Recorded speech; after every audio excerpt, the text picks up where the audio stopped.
Nous devons ensemble avoir conscience que nul autre que nous-mêmes ne viendra sauver notre nation et que cela exige de chacun de nous une mobilisation tous azimuts. Peuple congolais, il est temps de nous lever, de nous serrer les coudes et d'agir pour défendre notre patrie, notre intégrité territoriale et l'intangibilité de nos frontières.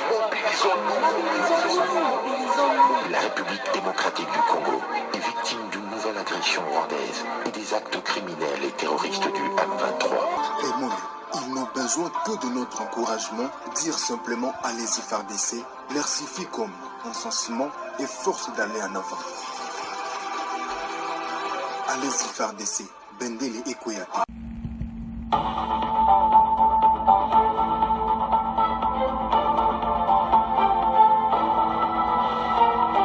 Bonsoir, bonsoir, bonjour, c'est Congo News 24. Bande Konanga, comme toujours avant de commencer notre émission, nous disons merci à Dieu.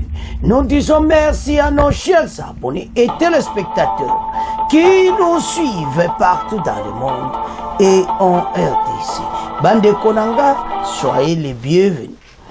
À la une, chers téléspectateurs, on va commencer cette émission Bandeko avec Oyokaka, ministre des Pêches, à Yélébiso Solution.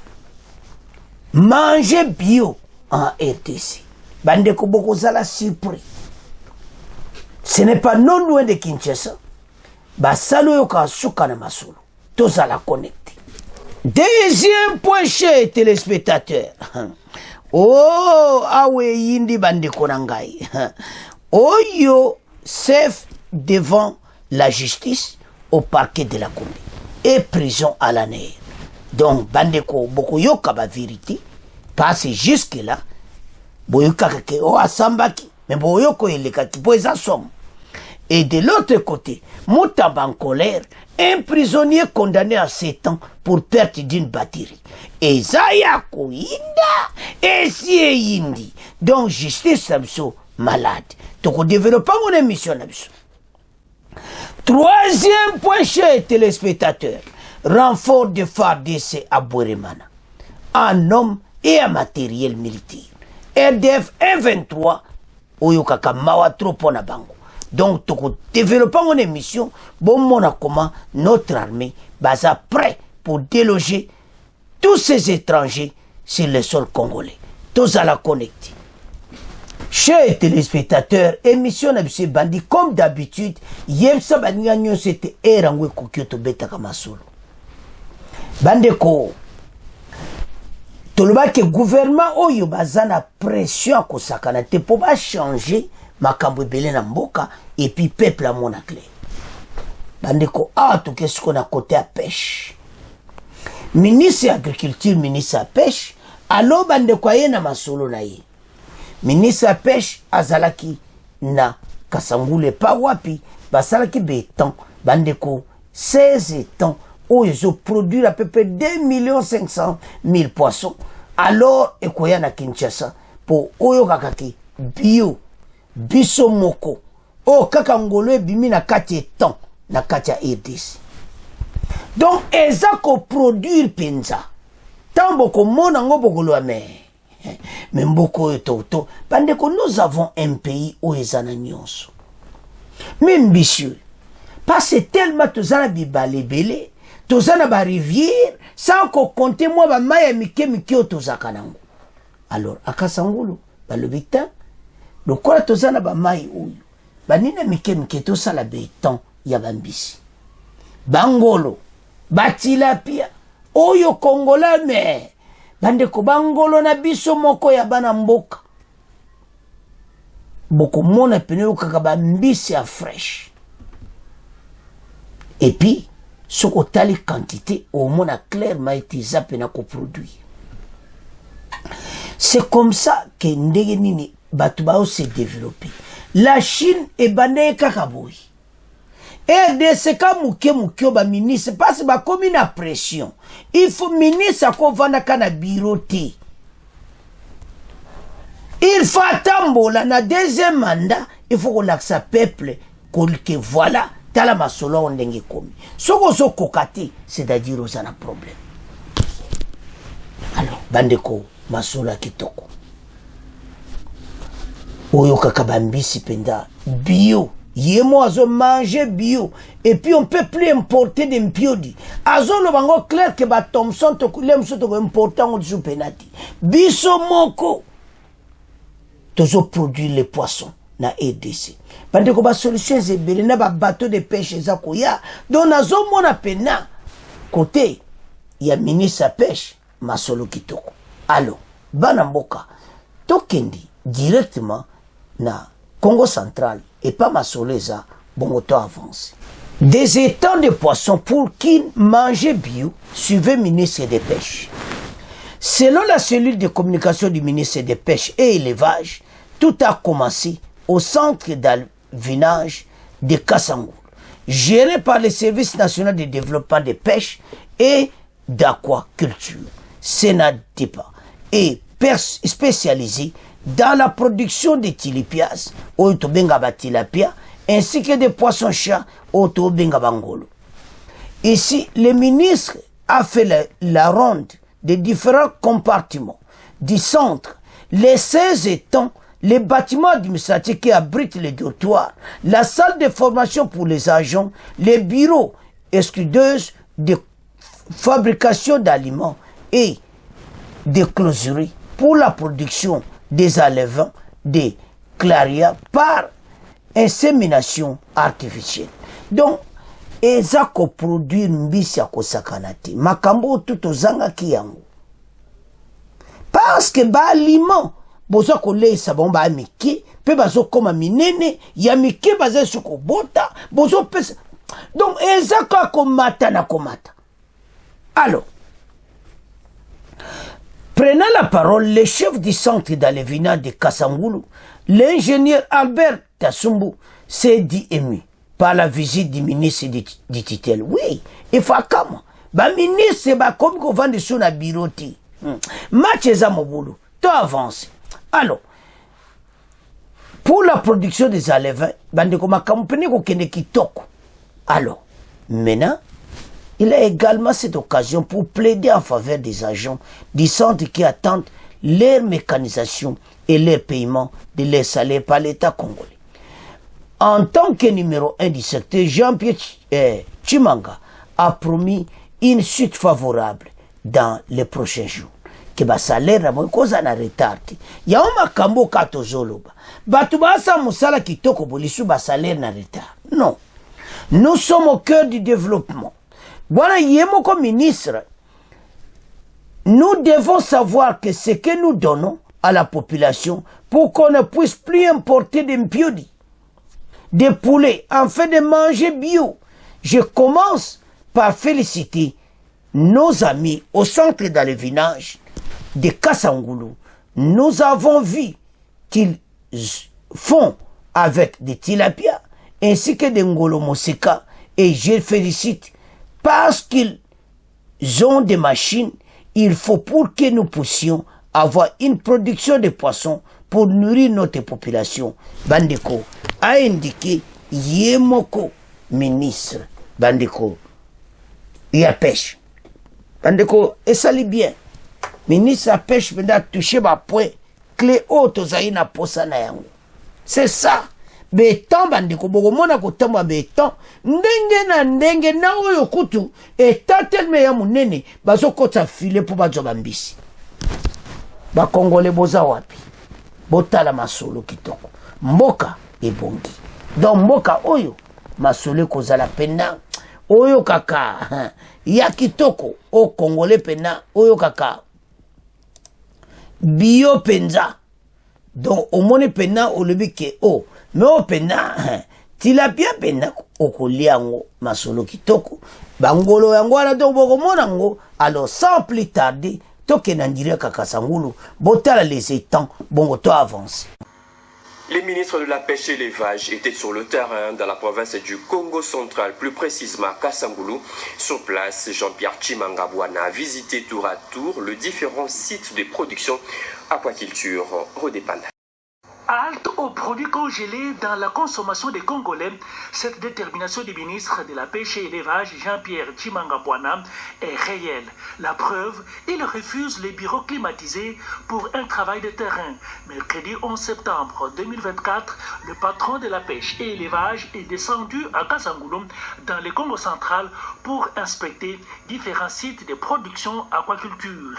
Le centre d'alvénage spécialisé en poissons, tilapia et chat, géré par le Service national de développement de pêche et aquaculture, SENADEPA, avec ses 16 étangs, était la première étape de cette visite, suivie du bâtiment administratif, les dortoirs, la salle de formation pour les agents, les bureaux, la strideuse, des fabrications d'aliments et les closeries pour la production des alvins Clarias par insémination artificielle. Société Hexaedron Sral, spécialisée dans la production de poissons chat appelé Ngolomo Seka, un des partenaires potentiels des Renault du secteur de la pêche avec 32 étangs.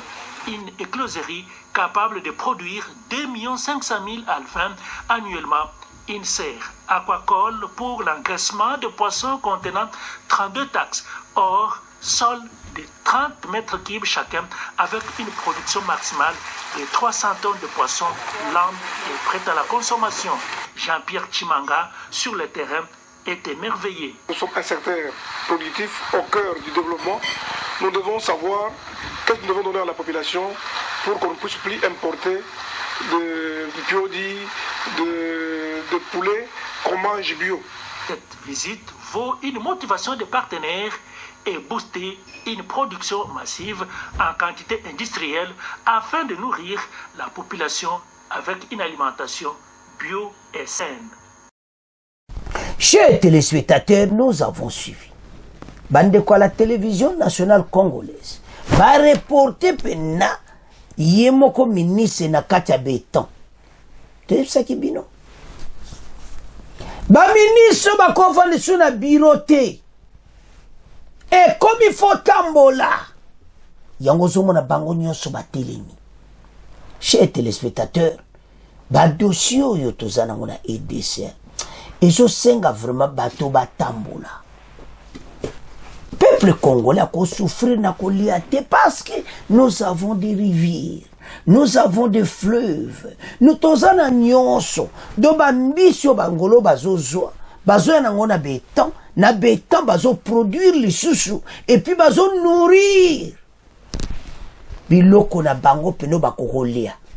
Ezate o mindele bapesa soki nini mewa biso pena, biloko pena oyo kaka baza kolio balia kana kati ya rivière. Masolo kitoko. Tolandi. Et l'autre toujours lukeza nini. Peuple congolais parce que la Chine avait commencé comme ça. Le président Félix a une idée kitoko. À part wana ba bateau de pêche zakoya. Donc pays ko na niveau mo kitoko kele lati ba bateau de pêche ezana nzelande to loba ah oui bateau de pêche. Entre-temps, service auto talawana, ezako salama. Mais Kinshasa, même le prix à bilogo ko kita, parce que tellement mbisi ça trop, le prix va s'abaisser. Et puis peuple a collié à bio li susundé yemo ministre salobi. Chers téléspectateurs, mboka kitoko EDC. Et ça linga plaisir. Comment on a ce beau pays, ezako kene na direction ya kitoko. Ezo sala vrai yango banamboka botala. Donc dis plaisir. Alors tant on tala makambo ti nabino pays a EDC ezana nyonso oyo pays ekoko avancé. Tala, toloba à chaque fois, peut perdre l'exclusion l'air pendant 20 ans. 20 ans, on va s'agir au pouvoir. Bon, tala binomoko, oh, ezali, baide, oh, ezali moko simple. Mais ba millions de dollars, ba yibi, na ba banque, ba kosa, la bétan, oh, so combien? Moi, tout le monde 16 ans. mais on peut fermer plus de 50 étangs. Même à Bandundu, on le fait.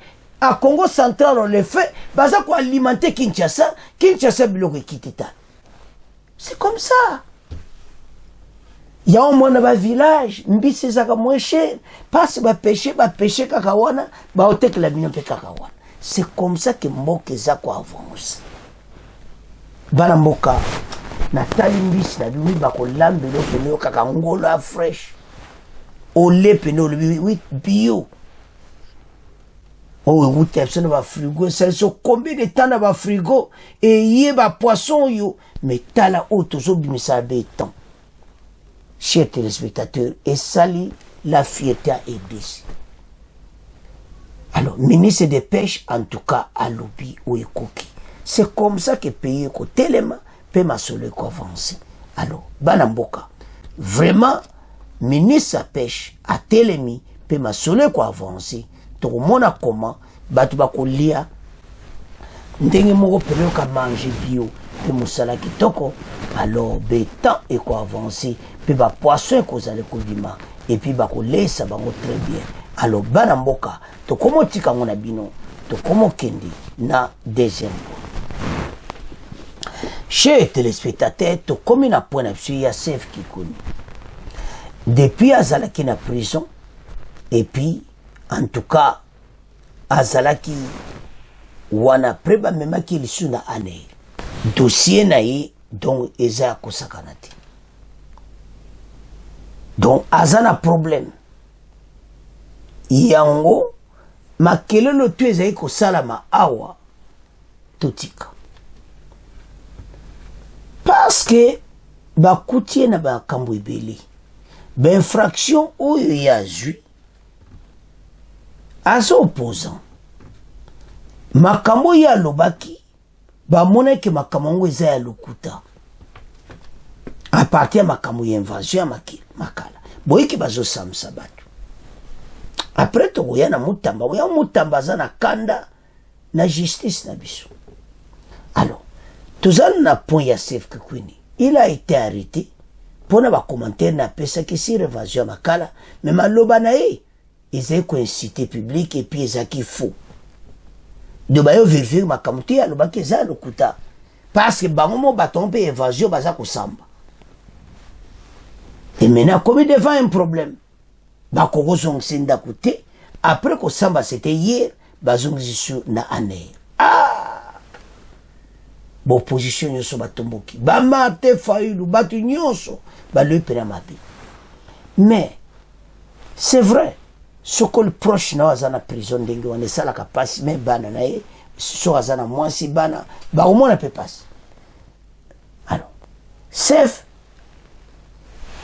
pour le moment zo samba mais problème sur la EDC faut pas le pas vérifier makambwana que motu soka zo samba ba ko kenena na prison ti fa samba ti ba kata ke ni prison système il faut pas le cas justice so ba bon sang mais tu que ba réforme exemple la totanga bon auto développer ma soul Sef devant la justice au parquet de la Gombe et prison de la Ner après à la prison ya Ner suivi après tokoya na oye yindi na se mutamba en colère na makambo yo ezo salama na justice. L'ancien candidat à la présidentielle de 2018 et président du parti politique Piste pour l'émergence Sef Kikuni a comparé vendredi 13 septembre dans la soirée devant le parquet près de la cour d'appel de Kinshasa-Gombe. Il a été auditionné en présence de ses avocats. D'après son chargé de communication, Gabriel Moussafiri, il fait l'objet d'accusations concernant plusieurs actes contraires à l'autorité de l'État, notamment la propagation de faux bruits et l'intimidation et l'incitation à la désobéissance civile. Donc c'est le commentaire naye abuki mibeko ba monete ezali contraire à l'autorité de l'État pour azo ça la propagation ya faux bruit, c'est-à-dire makamu ya zoloba eza vérité te yango bakangaki. Le président Sef Kikuni a été transféré hier vendredi au parquet de la cour d'appel de Kinshasa-Gombe où il a été auditionné en présence de ses avocats. Après l'audition, il est retourné à l'Agence nationale des renseignements, tout en restant à la disposition de la justice, a déclaré Gabriel Moussafir. Donc, ils ont ça la bango bienti. Après qu'on samba, bazong si suna anero. Oh, alme koma. Nazong suna aner. Restant la disposition de la justice, son chargé de communication parle d'un acharnement contre le président de son parti et exige sa libération immédiate. Nous, au niveau du parti, nous qualifions cela d'acharnement. Notre président Sef Kikouni pense que, vu les griffes retenues contre lui, il ne devrait pas être enlevé et passer 10 jours à l'année. En tout cas, nous exigeons sa libération immédiate et sa condition. Likamba Sef eza makamu akosakanati. Makamu ya lobile bato bomoni na se wana bozomona bazosamba. Makambo Sef Kikouni alobaki na kati bato bayoki te. Bamone za faux bruit. Alors Sef Kikouni aza andage. To développer maso. Bande ko Sef Kikouni. Ah, bamone ke makamu ya lo eza faux propagation de bruit. Donc eza makamba lokuta. Parmi bato invasion makala makamu ya lobi ekuna bayoki amuti. C'est quoi? Togolobani, pourquoi bazong si suna aner na prison? Ya aner. Mais c'est parce que ba moni ke makambo ya loba ki zabon. Prison a c'est ça le problème. Mais baso ça les forme na ibiti. Peut-être ba réforme ou tambaza ko meme ko changer makambo ibeli. Parce que normalement la prison y a un erreur, c'est là où on dit que notre justice est malade. Bovan c'est déjà 10 jours. Après à Kosamba, après les sous 4 les sont 1 mois, 2 mois, les sous makala ou quoi. Moussala qui toko bokangi. Mais la procédure, c'est là où le peuple a se pélaté. Alors, il y a un besoin comme un problème, le ministre de la Justice, la façon dont on va mettre ma cambo cannabis. Mais Sef Kikouni, il faut dire makalo makamalukuta. Soka lo bakite, ako comme un niveau ti. Voilà les problèmes. Bataliti ba vérifier wa moni ki yazana faute. Bandeko batuna nyoso baza contre. Pourquoi? Bazong si suna ane. Ba opposant nyoso batomboki. Alors, to éviter surtout ça na justice na biso. Parce na ka oyo, ya le bimabe. Azana doit répondre na ba acte na. Mais le problème qui est les actes de procédure à justice, c'est ça. Aza mutuma koza même nanda kazoke kosamba, pas à okimate. Mais il faut azala kuna. Mais batu pe batomboki. Et match peno ka yindi yinda kaka. Awosala comment? Voilà la situation autocommune. Sef Kikouni na azusiko samba bazongsi na ane. Watu tika ngona bino ezolo baba mabe ba Martin Fayulu batu nyonso opposition ba katumbi tout le monde bazolo bakamabe. Oh Fachi a commissaire Sef Kikouni comme prisonnier Fachi.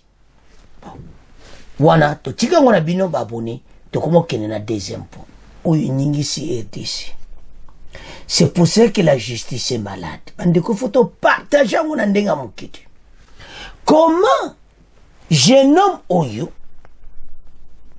a condamné pour 7 ans pour une perte de batterie.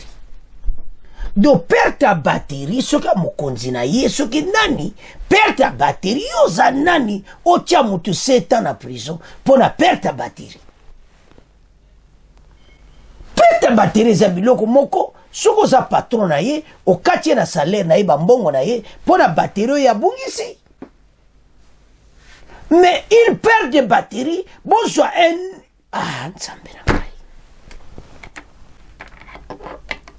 condamné à 7 ans de prison pour la perte de batterie.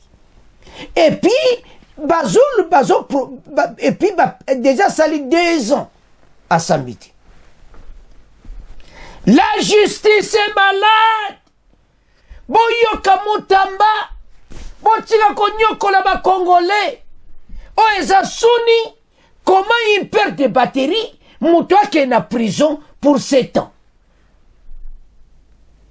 Et puis, avant de courir dans ma cale à 2 ans, ce que c'est ma comme invasion, okoye ba pété. Ba dégorgement, ngobo bibisemba la moko. A cause de la prison. Malgré ça, la carte de makambo et invasion, oh, bazo sam sabango. Mais en tout cas, kanaye, ils a sonné pour la aider.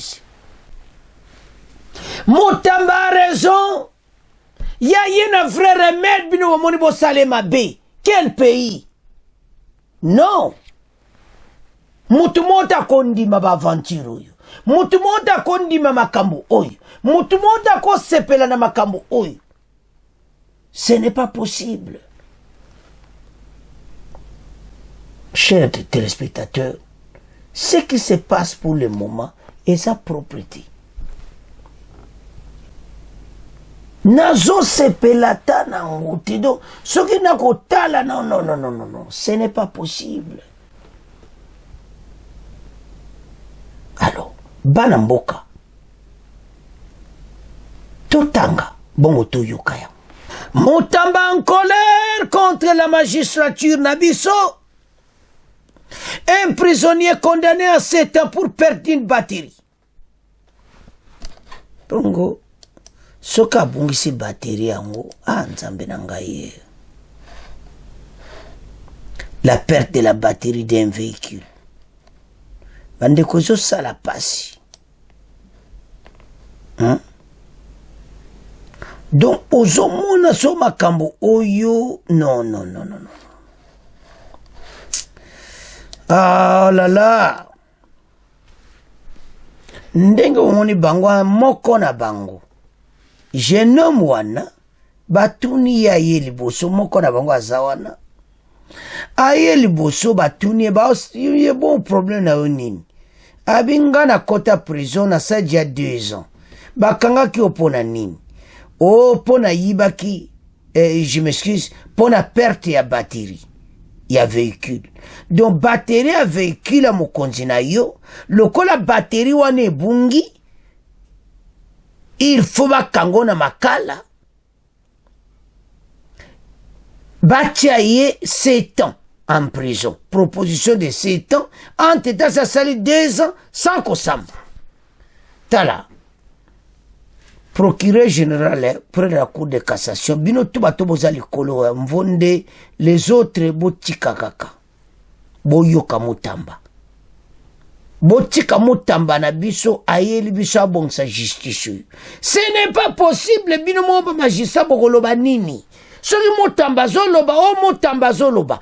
Comment jeune homme aboye, jeune homme azala prisonnier pour 7 ans quand pour batterie bungi batterie. Il y a ceux qui patron sur Guinan. Donc tous ces gens, bah c'est vraiment mauvais. Et puis à tira ko sambati.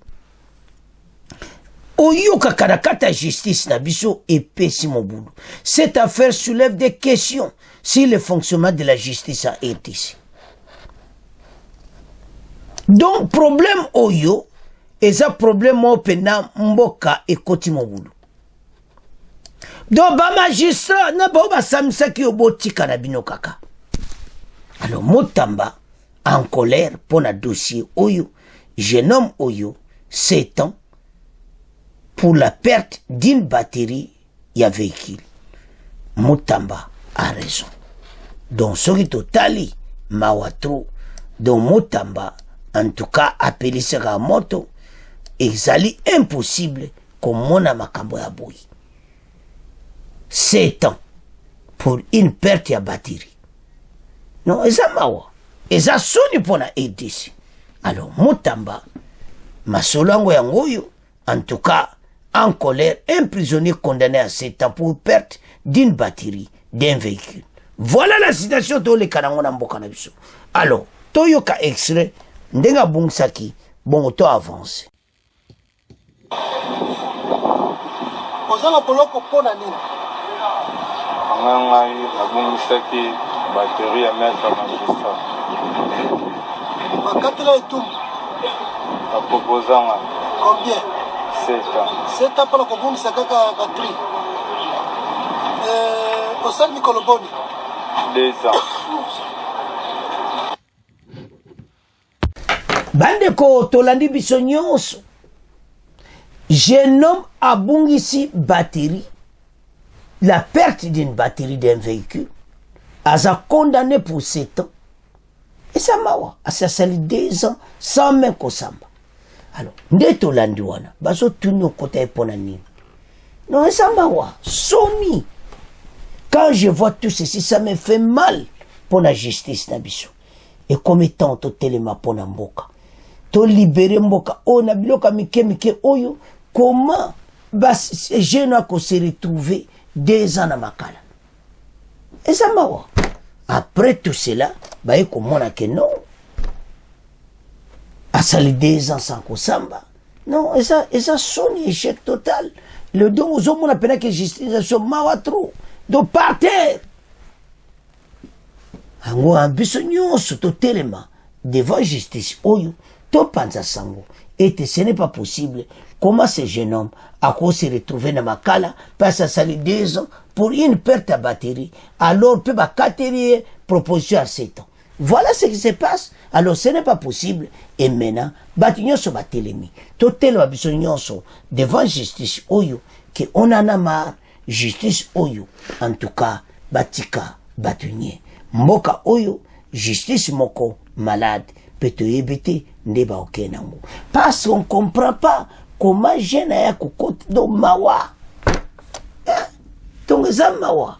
Donc la justice oyo eza malade. Totala ndeni za okene po eza pasi. Comment batu bazo kangambo infraction moko amike. Alors banamboka en tout cas eza mawa. Malade pour notre justice. Comment jeune oyo seulement pour une perte de la batterie là 7 ans na prison. Donc passe na motema attaque congolais comme on a comment mboka na biso eza mawa mingi. Alors bana mboka en tout cas to komo tika ngona bino to komo kende na 3e point oyo et comme point na biso ya armée to komi na point na biso renfort ya FARDC au Nord Kivu. Renfort a kosakana te oyo kakana ba blende armée na biso donc oyo kaka batelemi eza mawa komona koma baza menacé. Alors maintenant FARDC a renforcé en hommes et en équipement après avoir délogé bato oyo, après avoir benga na bato oyo victoire moko total o ndeto lobaki était les wazalendo na FARDC basale musala. Alors dans les collines de Ndumba Masisi bandeko batisuka na blende donc bakati ya colline wana donc renfort plein à craquer côté wana nyonso passe tango elingi koka oyo Kagame azoluka partout à Dusola azana place te comme quoi attaquer sikotoza maintenant au-dessus na bango. Et puis ndenge nazomona armée rwandaise andimita zobunda mikolo baza frustré ou bien ceux qui bazobunda baza affaibli parce que soko tali o esalama bitumbu esalama ki jeudi mercredi non farde sa bête ki bango biloko kosakana te et maintenant nde toloba lelo ba renfort a farde se soko ba blende biloko nyonso ezakoya pour tout se positionner. Bango pe côté na bon peut se positionner. Mais ba yeba été. Dans cette bataille, il n'y a qu'un seul gagnant, c'est la RDC. FARDC comme tous à la gagnant. D'abord dans notre propre territoire. Non, ko gagne matchita. Et puis 2, toza ko menacer bango diplomatiquement, toza ko menacer bango bandeko na diplomatie. Makambo na loin des okende penza. Mais il faut se préparer en conséquence. Parce que Kagame alobaka vérité ti. Akondima na makambo mpe bosiena mais lobe abaluki nai. Alors ce qui se passe maintenant, les assommes. Notre armée baza pena prêt pour se battre à cause de la patrie, amour de la patrie. Nous avons une introduction tous à côté. Donc les phares de ces bateaux se renforcés en hommes et en équipement. Mathiza Moboulou, total. Renfort de phares DC à Bouremana. En hommes et en matériel militaire. La situation semble relativement calme sur la ligne de front à Bouremana. Samedi 14 septembre, dans la chefferie de Baoundi, située dans le territoire de Massissi Nord Kivu, après de violents affrontements qui ont eu lieu ce jeudi dernier entre les forces armées de la RDC et les alliés de la force autodéfense, les Wazalendo. Oyo Kakasom. Ces rebelles voulaient prendre le contrôle des positions de FARDC sur ces hôtels stratégiques. Et cette victoire des forces armées gouvernementales a permis de renforcer la présence des FARDC sur cette zone clé mettant en difficulté la tentative de 1-23. Donc, tellement que Oyo Kakasuka na renfort, dont 1-23 armée rwandaise en difficulté. Et les Wazalendo, balobi bazaliawa. Bazo beta bango biloka moto. Match est grave. Match est Moboulou. Kagame et ses hommes en déroute. Alors, des sources concordances, des sources concordances dans la zone rapportent qu'aucun coup de feu n'a été attendu ces derniers 48 heures. Cependant, la tension reste palpable parmi les populations de Bouremana et ses environs où les activités économiques et scolaires restent perturbées. Bandeko Bouremana, Fadessazo renforcé au Kakasuka. Renfort. Et puis les Wazalendo, bazo beta bango biloko. Donc, bon, pena que FARDC toutes les unités sur place va se réunir avec nos forces armées pour traquer les ennemis de la paix, les hommes de Kagame. Mais baye mbala oyo, bakozwa ba perte de plus en plus chaque jour. Neto ba zone. Alors cette victoire de FARDC a permis de renforcer la présence de FARDC dans cette zone clé. Donc renfort à kosakana tende to tangiwana. Alors banamboka tala armée na biso de batelemi baza mena prêt pour na konyata Rwanda Kigali. Alors tout développer ma zone. Voilà nos forces armées. Oyo kaka renfort à kosakanati en blindé, en homme dont Oyo kaka ke cette victoire et pesi bango Oyo kaka ndeni ba se renforcer côté wana. Bandeko l'armée rwandaise et ses splitifs de M23 Oyo kaka débandade ba koka kité parce que nous tous la force mikolo kosakanati et puis notre armée position de batelemi to kena batu Tinasuka. Mais tu as été l'accord de Luanda peut aller de l'avant ou pas, mais biso dia tout ça va avancer côté. C'est-à-dire l'ennemi, il faut sentir la puissance des FARDC. Yangozo senga Congolais nyonso à l'ensemble soudé et te biso nyonso si maya notre force armée. Parce qu'on a qu'une seule armée, malgré les divergences tout ça. Yangozo senga Congolais nyonso à tellement pour la paix et te to gagner bangona ou. Chers téléspectateurs, nous avons tout. Pays où ils ont pays moko riche. C'est pour ça que les voisins sont contre nous. Mais nous allons gagner cette guerre. Tout ça a victoire moko totale. Congolais, tellement pour l'intérêt de la nation. Et nous allons vaincre nos ennemis. Voilà Ndema sur les Okende. Alors, pour le moment, ba renfort les a kosakanate na Nord Kivu. Bozako bobo bango se renforcer bo FARDC tout ça se renforcer.